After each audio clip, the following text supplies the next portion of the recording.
สบายดีพบกับข้าพเจ้ายอดแห่งเมืองผู้วงมื้อนี้ข้าพเจ้าจะมานำเสนอความรู้ในเรื่องฮีต12ของ14ประเพณีลาวซึ่งจะมีฮีตหยังแดนั้นเชิญทานรับชมรับฟังได้ประชาชนลาวเฮาแต่ก่อนก็คือปัจจุบันเพิ่นได้ยึดถือเอาฮีต12ของ14เป็นแบบแผนในการดำรงชีวิตของประชาชนเพราะฮีตของดังกล่าวอาจเว้าได้ว่า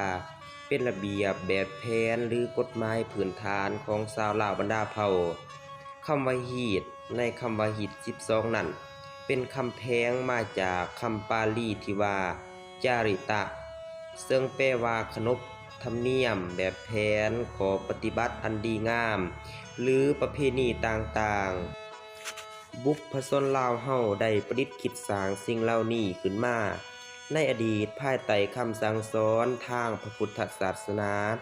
และได้นำพาอนุชนคนรุ่นหลังประพฤติปฏิบัติสืบกันมาจนฮอดปัจจุบันเพิ่นแบ่งฮีตออกเป็น12ประเภทอันเฮาเอิ้นว่าฮีต12ซึ่งแม่นขนบธรรมเนียมแบบแผนขอปฏิบัติและประเพณีอันดีงามที่ได้ประพฤติปฏิบัติมาตามแต่ละเดือนในรอบปีเช่นฮีตที่1บุญเข้าค่ำหรือบุญเดือนอ้าย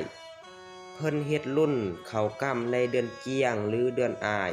เป็นวิธีเฮ็ดบุญโดยพระสงฆ์เข้าไปอยู่ในที่จำกัด